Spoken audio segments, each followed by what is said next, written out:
시청자 여러분 안녕하십니까? 고영신TV 시사정담 시간입니다. 시청자 여러분 아마 현재 국회에서 진행 중인 장관 후보자 인사청문회를 보시고 혀를 끌끌 차시지 않았을까 생각합니다. 저런 부도덕하고 모렴치하고 한심한 사람들이 일국의 장관을 해도 되는가 하는 마음이 드셨을 것이고요. 연간 수십, 수백조 원의 예산을 주무르고 국민의 피 같은 재산과 생명, 안전을 맡겨도 되는가 하는 불안감도 들었을 것입니다. 먼저 세계 경제 10위권에 드는 우리나라에서 그렇게도 인물이 없는가 하는 점입니다.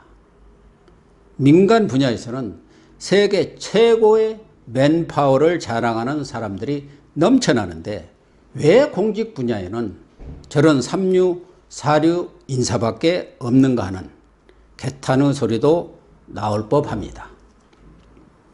인재풀을 활짝 넓혀서 팡평 인사를 하는 것이 아니라 자기와 코드가 맞는 사람, 대선, 공신 중에서 사람을 찾다 보니 그런 것이 아닐까요?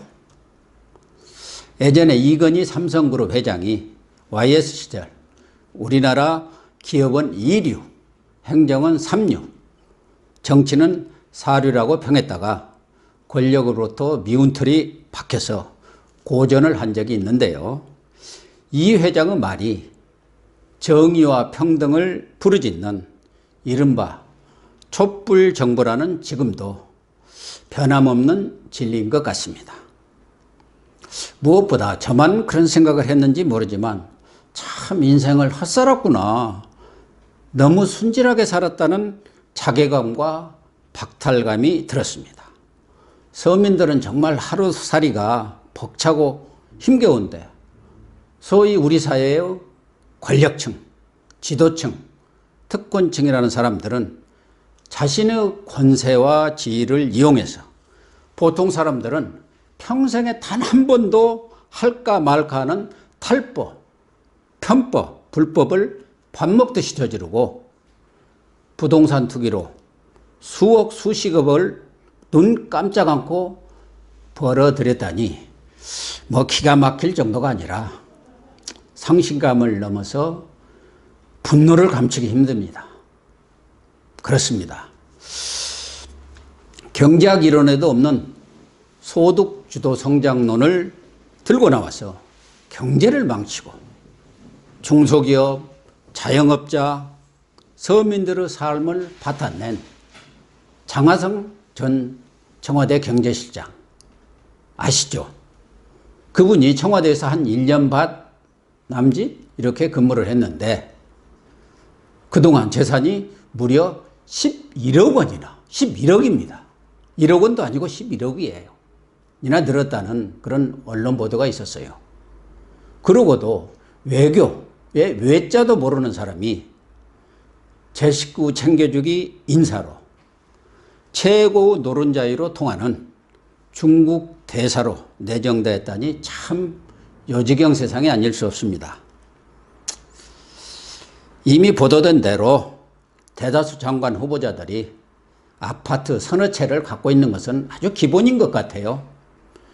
심지어 부동산 정책을 총괄을 해야 하는 국토교통부 장관 후보 최종호 씨, 이분은 딱지 사고 갭 투자해서 무려 23억 원의 시세 차익을 챙겼습니다.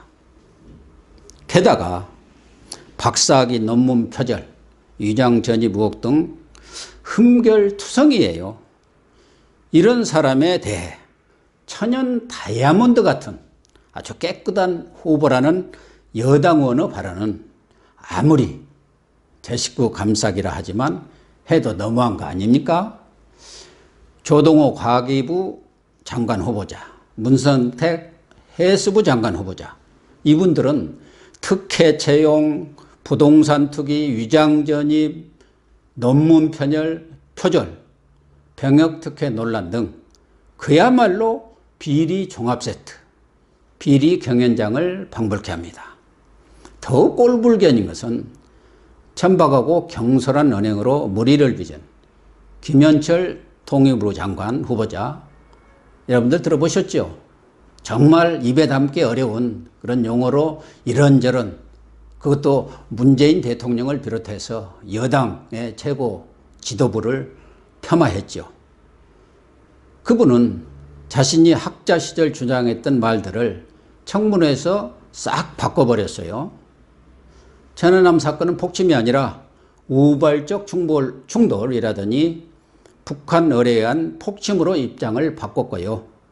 통과 의뢰라던 금강산 관광객, 박왕자 피살 사건, 그리고 대북 제재 무용론도 꼬리를 내렸습니다. 장관 한번 하겠다고 학자적 소신마저 헌신짝처럼 버리는데, 장관이 되고 나면 내가 언제 그랬어? 이렇게 하면서 대북 편향적인 태도로 싹 또 돌변하는 것 아닌지 모르겠어요. 그러나 무엇보다 가관인 것은 장관 후보자마다 자기들이 모여서 무슨 짰는지 어쨌는지 모르겠습니다만은 죄송, 사과, 반성, 송구를 연발하면서 납작 엎드려서 의원들의 비율을 맞추어서 청문회 자리만 모면하겠다는 태도를 보인 것이 아닌가 합니다. 문재인 정권 청문회가 요식 절차로 전락해서 기승전 임명 강행이니까 장관 후보자들이 반성하는 척 하면서 하루 때운다, 버틴다, 이런 뻔뻔한 유선적인 모습을 보이는 것도 당연하죠.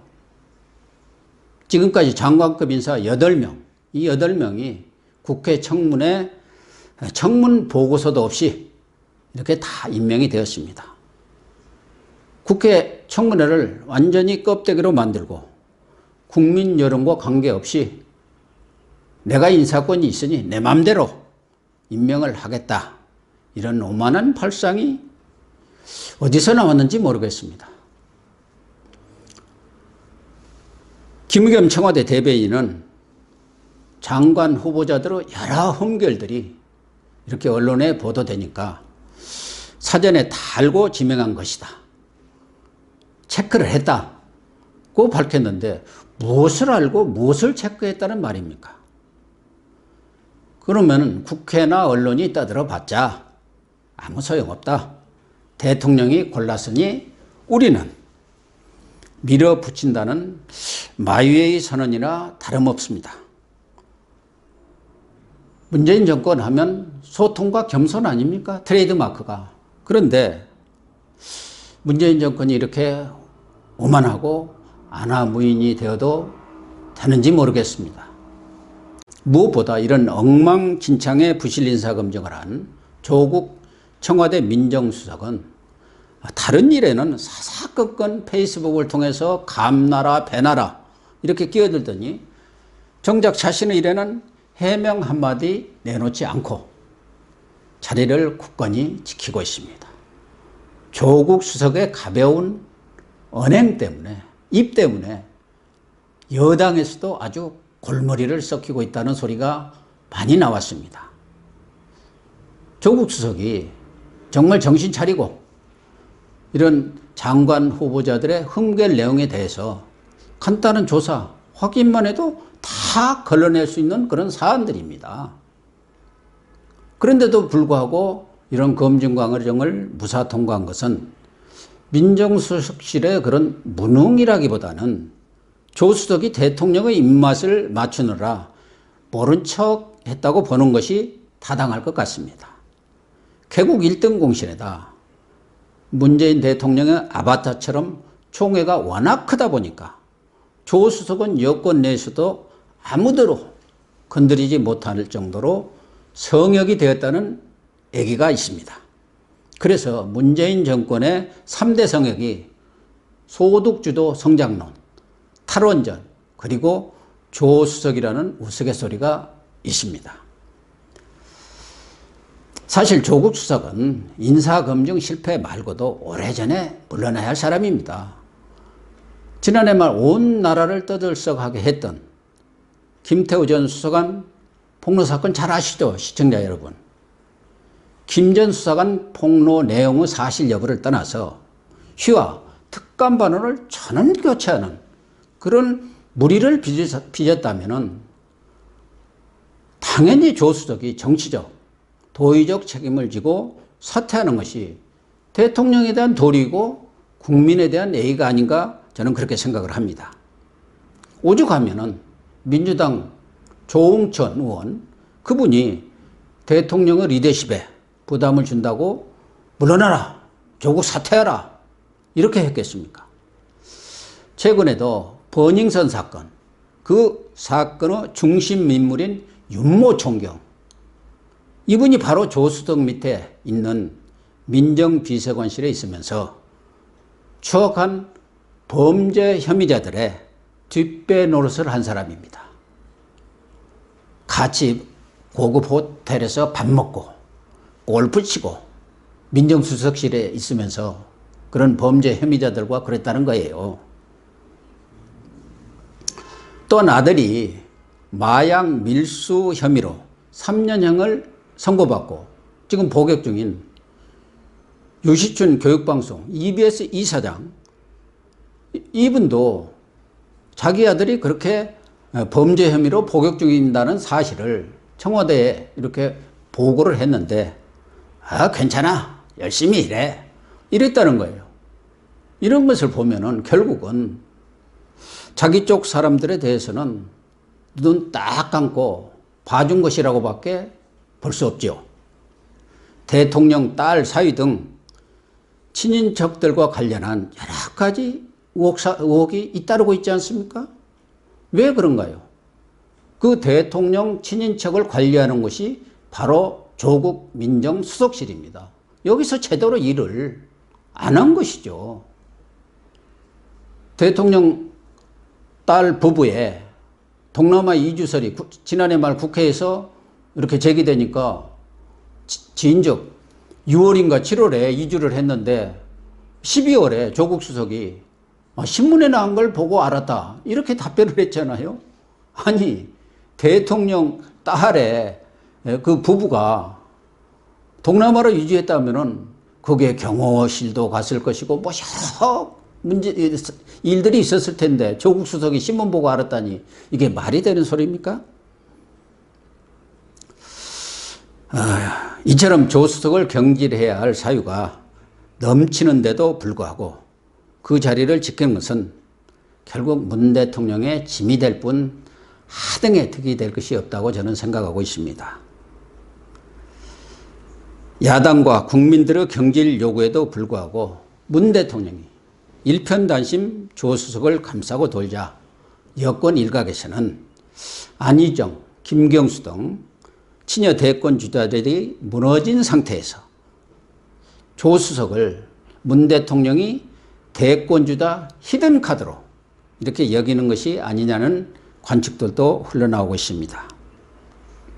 문 대통령은 각종 구설수에 휘말린 우병우 민정수석을 국민과 정치권, 언론의 경질 요구에도 불구하고 끝내 거부한 채 옹호하다 나락의 구렁텅이로 떨어진 박근혜 전 대통령을 타산지석으로 삼아야 할 것입니다. 성과를 내야 하는 집권 중반기, 성과는 고사하고 최악의 궁지로 몰린 문 대통령, 문 정권의 비판적인 국민과 야당의 협조를 끌어내려면 국회 청문회가 끝나자마자 총회하는 조국을 내쳐내는 육참 골단의 결단부터 내리시기 바랍니다. 감사합니다.